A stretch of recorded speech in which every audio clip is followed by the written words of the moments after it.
ರಾಜ್ಯ ರಾಜಕೀಯದಲ್ಲಿ Prajwal pen drive ಸುನಾಮಿಯನ್ನೇ ಎಬ್ಬಿಸ್ತಾ ಇರೋದ್ರ ಬಗ್ಗೆ ನಾವು ಈಗಷ್ಟೇ ಮಾಹಿತಿ ಕೊಡ್ತಾ ಇದ್ವಿ. ಇನ್ನೊಂದು ಕಡೆಗೆ ಇದೇ ಪೆನ್ ಡ್ರೈವ್ ಪ್ರಕರಣಕ್ಕೆ ಸಂಬಂಧಪಟ್ಟಂತೆ ಇಲ್ಲಿ ತನಕ ಸಿಕ್ಕಂತಹ ಟ್ವಿಸ್ಟು ಟರ್ನ್ದು ಒಂದು ತೂಕ ಆದ್ರೆ ನಿನ್ನೆ ದೇವರಾಜೇಗೌಡರು ಕೊಟ್ಟಂತಹ ಹೇಳಿಕೆ ಹಾಗೂ ಆರೋಪ ಇನ್ನೊಂದು ತೂಕವನ್ನ ಪಡ್ಕೊಳ್ತಾ ಇದೆ. ಡಿ ಕೆ ಶಿವಕುಮಾರ್ ವಿರುದ್ಧ ಆರೋಪದ ಮೇಲೆ ಆರೋಪವನ್ನ ವಕೀಲ ದೇವರಾಜೇಗೌಡ ಮಾಡ್ತಾ ಇದ್ದಾರೆ. ಪೆನ್ ಡ್ರೈವ್ ಸೋರಿಕೆ ಹಿಂದೆ ಡಿ ಕೆ ಶಿವಕುಮಾರ್ ಇದ್ದಾರೆ ಅನ್ನೋದನ್ನ ಮತ್ತೊಮ್ಮೆ ಪುನರುಚ್ಚರಿಸಿದ್ದಾರೆ. ಇದೀಗ ಡಿ ಕೆ ಶಿ ವಿರುದ್ಧ ಕೋಟಿ ಆಫರ್, ಅದು ಶತಕೋಟಿ ಆಫರ್, 100 crores ಡೀಲ್ ಬಗ್ಗೆ ಮಾತಾಡ್ತಾ ಇದ್ದಾರೆ. ಇಲ್ಲಿ ತನಕ ಈ ಪ್ರಕರಣದಲ್ಲಿ ಸಿಕ್ಕ ಅತಿ ದೊಡ್ಡ ಟ್ವಿಸ್ಟ್ ಇದು. ಡ್ರೈವರ್ ಕಾರ್ತಿಕ್ ಪೆನ್ ಡ್ರೈವ್ ಅನ್ನು ತಯಾರಿಸಿದ್ರು. ಇದಕ್ಕಾಗಿ 4 ಮಂತ್ರಿಗಳ ಕಮಿಟಿಯನ್ನ ಮಾಡಿದ್ರು. ಹ್ಯಾಂಡಲ್ ಮಾಡ್ರಪ್ಪ ನೀವು ಅಂತ 4 ಜನರನ್ನ ಸೂಚಿಸಿದ್ರಂತೆ.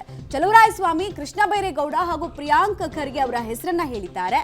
ಪೆನ್ ಡ್ರೈವ್ ಹಂಚಿದ್ದು HDK ಅಂತ ನೀನು ಹೇಳು ಅಂತ ಹೇಳಿ 100 ಕೋಟಿ ಆಫರ್ ಅನ್ನ ಮಾಡಿದ್ರು. ಅದರಲ್ಲೂ 5 ಕೋಟಿಯನ್ನ ಅಡ್ವಾನ್ಸ್ ಆಗಿ ಬೌರಿಂಗ್ ಕ್ಲಬ್ ರೂಮ್ ನಂಬರ್ 110ರಲ್ಲಿ ಕೊಡೋ ಪ್ರಯತ್ನ ಆಯಿತು. HDK ನಾಯಕತ್ವಕ್ಕೆ ಕೆಟ್ಟ ಹೆಸರು ತರೋದಕ್ಕೆ ಡಿ ಕೆ ಶಿವಕುಮಾರ್ ಹೀಗೆ ಮಾಡಿದ್ರು ಅಂತ ನೇರ ಡೈರೆಕ್ಟ್ ಅಲಿಗೇಷನ್ ಅನ್ನ ಮಾಡ್ತಾ ಇದ್ದಾರೆ ದೇವರಾಜೇಗೌಡರು. ಹಾಗೂ ಇಡೀ ಪ್ರಕರಣದಲ್ಲಿ ತನಿಖಾಧಿಕಾರಿಗಳ ಕಾರ್ಯವೈಖರಿ ಬಗ್ಗೆ ಕೂಡ ಅನುಮಾನ ಮೂಡುವಂತಹ ಅನೇಕ ಪ್ರಶ್ನೆಗಳನ್ನು ಹೇಳಿದ್ದಾರೆ. ಪೊಲೀಸ್ ಆಫೀಸರ್ಸ್ ಕೂಡ ಶಾಮೀಲಾಗಿದ್ದಾರೆ ಅನ್ನೋದು ದೇವರಾಜೇಗೌಡರ ಆರೋಪದ ಭಾಗ ಆಗ್ತಾ ಇದೆ. ಹೀಗಾಗಿ ಜನ ಈ ಪ್ರಕರಣವನ್ನ ನೋಡ್ತಾ ಇದ್ದಂತಹ ದೃಷ್ಟಿ ಬದಲಾಗ್ತಾ ಇದೆಯಾ ಅನ್ನೋ ಪ್ರಶ್ನೆಯನ್ನ ಕೂಡ ನಾವು ಎತ್ತಬೇಕಾಗುತ್ತೆ ದೇವರಾಜೇಗೌಡರ ಆರೋಪದ ವಿಚಾರದಲ್ಲಿ. ನೋಡ್ರಿ, ಡಿ ಕೆ ಶಿವಕುಮಾರ್ ಅವರು ನನ್ನನ್ನು ಕರೆಸಿ ಮಾತನಾಡಿದ್ರಲ್ಲಿ ನೀನು HD ಕುಮಾರಸ್ವಾಮಿ ಮೇಲೆ ಹೇಳು, ಪೆನ್ ಡ್ರೈವ್ನ ಕುಮಾರಸ್ವಾಮಿ ಎಂಚೂರಿ ಅಂತ ಹೇಳಿದರೆ ನೀವು ಏನು ಸಮಸ್ಯೆ ಆಗಲ್ಲ, ನಾನು ಸೆಕ್ಯೂರ್ ಮಾಡ್ತೀನಿ ಅಂತ ಹೇಳಿದರು. ದೊಡ್ಡ ಮಟ್ಟದ ಹಣದ ಆಫರು ಕೊಟ್ಟರು. ಅಲ್ಲಿ ಇದನ್ನೆಲ್ಲ ಹೆಚ್ಚು ಕಡಿಮೆ ಕಾರ್ತಿಕ್ನಿಂದ ಸಂಪೂರ್ಣ ಮಾಹಿತಿಯನ್ನು ಪಡ್ಕೊಂಡಿರೋದು. ಕಾರ್ತಿಕ್ನ ಪೆನ್ ಡ್ರೈವ್ ತರಿಸ್ಕೊಂಡು ಪೆನ್ ಡ್ರೈವ್ ರೆಡಿ ಮಾಡಿದೆ ಡಿ ಕೆ ಶಿವಕುಮಾರ್. ಇದಕ್ಕೆ 4 ಜನ ಮಂತ್ರಿಗಳ ಕಮಿಟಿ ಅಂತ ಹೇಳಿದ್ನಲ್ಲ, ಆ 4 ಜನ ಮಂತ್ರಿಗಳು ಯಾರು ಅಂತಂದರೆ ಚಲುವರಾಯಸ್ವಾಮಿ, ಆಮೇಲೆ ಕೃಷ್ಣ ಬೈರೇಗೌಡ, ಅದಾದಮೇಲೆ ಇವರು ಪ್ರಿಯಾಂಕ ಖರ್ಗೆ ಮತ್ತು ಇನ್ನೊಬ್ಬರು ಸಚಿವರು, ಒಟ್ಟು 4 ಜನ ಮಂತ್ರಿಗಳನ್ನ ಒಂದು ತಂಡ ರಚನೆ ಮಾಡಿ ಇದನ್ನೆಲ್ಲ ಹ್ಯಾಂಡಲ್ ಮಾಡೋಕ್ಕೆ ಬಿಟ್ಟಿದ್ದಾರೆ. ಅಲ್ಲಿ ಈಗ ನಿರಂತರವಾಗಿ ಈಗ ನನ್ನ ಮೇಲೆ ಏನು ಮಾಡಿದ್ರು, ನಾನು ಯಾವಾಗ ಒಪ್ಪಲಿರೋ ನನಗೆ ಒಪ್ಪದೇ ಇದ್ದಾಗ ಏನು ಮಾಡಿದ್ರು, ಈಗಾಗಲೇ ಇಷ್ಟೆಲ್ಲ ದೊಡ್ಡ ಹಗರಣ ಆಗಿರೋದ್ರಿಂದ ಅಲ್ಲಿ ಮೋದಿ ಅವರಿಗೆ BJPಗೆ ಮತ್ತು ಕುಮಾರಸ್ವಾಮಿ ಕೆಟ್ಟ ತರಬೇಕಂತ ಮಾಡಿರಲ್ಲಿ ನನಗೆ ಸುಮಾರು 100 ಕೋಟಿ ರೂಪಾಯಿ ಆಫರ್ ಕೊಟ್ಟರು. 5 ಕೋಟಿ ರೂಪಾಯಿ ಅಡ್ವಾನ್ಸನ್ನು ದುಡ್ಡನ್ನು ಬೋರಿಂಗ್ ಕ್ಲಬ್ಗೆ ರೂಮ್ ನಂಬರ್ 100 ಕಳಿಸಿದ್ರು. ಆ ಮೀಟಿಂಗಿಗೆ ನನಗೆ ಯಾರು ಹೇಳಿ ನಮ್ಮ MA ಗೋಪಾಲಸ್ವಾಮಿ ಇದ್ದಾನಲ್ಲ, ಚಂದ್ರಪ್ಪಣ್ಣ ಗೋಪಾಲಸ್ವಾಮಿನ ಸಂಧಾನ ಕಳಿಸಿದ್ರು. ಅಲ್ಲಿ 5 ಕೋಟಿ ರೂಪಾಯಿ ಕ್ಯಾಶ್ ಕೊಟ್ಟು ಕಳಿಸಿದ್ರು. ಅಲ್ಲಿ ಎಷ್ಟು ಕೋಟಿ ಆಫರ್ ಮಾಡಿದ್ದು? 100 ಕೋಟಿ ರೂಪಾಯಿ, 100 ಕ್ರೋಸ್. ಯಾರು ಸರ್ ಆಫರ್ ಮಾಡಿದ್ದು? D K Shivakumar. ಅವ್ರು ಹೇಳಿದ್ದು ಒಟ್ಟಲ್ಲಿ ದೇಶದಲ್ಲಿ ಮೋದಿ ಅವರಿಗೆ ಕಳಂಕ ತರಬೇಕಲ್ಲಿ, ಮೋದಿ ಅವರು ಈ ಅಶ್ಲೀಲ ರಾಸಲೀಲೆ ವಿಡಿಯೋದಲ್ಲಿ ಪ್ರಮುಖ ನಾಯಕರು ಅಂತೇಳಿ ಮೋದಿನ ಬಿಂಬಿಸಬೇಕು, ಅಲ್ಲಿ BJP ಕೆಟ್ಟ ತರಬೇಕಂತ ಮಾಡಿದ್ದಲ್ಲಿ ಡಿ ಕೆ ಶಿವಕುಮಾರ್ ಅವರು ಮೇನ್ ಉದ್ದೇಶ ಅಂತ ಅಂದರೆ ಇವ್ರನ್ನ ಹೇಳಿ HD ಕುಮಾರಸ್ವಾಮಿನ ರಾಜ್ಯದಲ್ಲಿ ನಾಯಕತ್ವ ಹಾಳು ಮಾಡಬೇಕು ಅಂತೇಳಿ ಇದು ಹೇಳಿದ್ರಲ್ಲಿ ಇದು ಸತ್ಯ. ಅದು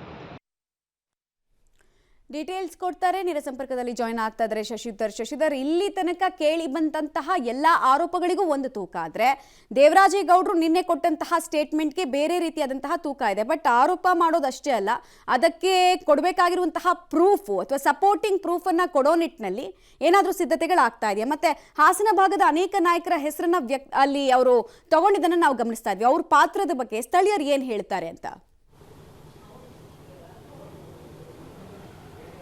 ಮಮತಾ, ಏನು ಸಂಸದ ಪ್ರಜ್ವಲ್ ರೇವಣ್ಣ ಅವರ ಅಶ್ಲೀಲ ವಿಡಿಯೋ ಪ್ರಕರಣ 2 ಆಯಾಮಗಳಲ್ಲಿ ತನಿಖೆ ನಡೀತಾ ಇದೆ. ಒಂದು ರೇವಣ್ಣ ಹಾಗೂ ಪ್ರಜ್ವಲ್ ರೇವಣ್ಣ ಅವರ ಮೇಲೆ ಅತ್ಯಾಚಾರ ಆರೋಪ ಹಾಗೂ ಲೈಂಗಿಕ ಕಿರುಕುಳ ಆರೋಪ ತನಿಖೆ ನಡೀತಿದ್ರೆ, ಮತ್ತೊಂದೆಡೆ ಅಶ್ಲೀಲ ವಿಡಿಯೋಗಳನ್ನು ಪೆನ್ ಡ್ರೈವ್ಗೆ ಹಾಕಿ ಎಲ್ಲೆಡೆ ಹಂಚಿದವರು ಯಾರು ಅನ್ನೋದ್ರ ಬಗ್ಗೆ SIT ತನಿಖೆಯನ್ನು ಚುರುಕುಗೊಳಿಸಿದ್ದಾರೆ. ಇದೆಲ್ಲದರ ನಡುವೆ ನಿನ್ನೆ ದೇವರಾಜೇಗೌಡರನ್ನ ಕಸ್ಟಡಿ ಕೇಳಲಿಕ್ಕೆ ಬಂದಂತಹ SIT ತಂಡ 1 ದಿನದ ಮಟ್ಟಿಗೆ ತಮ್ಮ ವಶಕ್ಕೆ ಪಡೆದುಕೊಂಡಿದೆ. ಇಂದು 5 ಗಂಟೆವರೆಗೆ ದೇವರಾಜೇಗೌಡರು SIT ಕಸ್ಟಡಿಲಿ ಇರ್ತಾರೆ. ಆದರೆ ದೇವರಾಜೇಗೌಡರು ನಿನ್ನೆ ಹೇಳಿರ್ತಕ್ಕಂತಹ ಒಂದು ಗಂಭೀರ ಆರೋಪ ಏನಿದೆ ಅದು ಒಂದು ರೀತಿ ಏನು ಸರ್ಕಾರಕ್ಕೆ ಹಾಗೂ ಜನಗಳಿಗೆ ಒಂದು ರೀತಿ ಕುತೂಹಲವನ್ನು ಕೆಳಿಸುವಂಥ ಒಂದು ಆರೋಪವಾಗಿದೆ. ಯಾಕೆ ಅಂತ ಹೇಳಿದರೆ, ಅವರು ಇಡೀ ಪ್ರಕರಣದ ಹಿಂದೆ ರಾಜ್ಯ ಸರ್ಕಾರದ ಉಪಮುಖ್ಯಮಂತ್ರಿ DK ಶಿವಕುಮಾರ್ ಅವರಿದ್ದಾರೆ. ಮೊದಲು ಅವರು ಏನು ಸಂಸದ ಪ್ರಜ್ವಲ್ ರೇವಣ್ಣ ಅವರ ಮಾಜಿ ಕಾರು ಚಾಲಕ ಕಾರ್ತಿಕ್ ಅವರನ್ನು ತಮ್ಮ ಬಳಿ ಕರೆಸ್ಕೊಳ್ತಾರೆ. ಕರೆಸ್ಕೊಂಡ ಬಳಿಕ ಪೆನ್ಡ್ರೈವ್ ವಿಚಾರವನ್ನು ಎಲ್ಲ ಸಂಪೂರ್ಣ ಮಾಹಿತಿ ತೆಗೆದು ಪೆನ್ಡ್ರೈವ್ಗಳನ್ನು ರೆಡಿ ಮಾಡ್ತಾರೆ.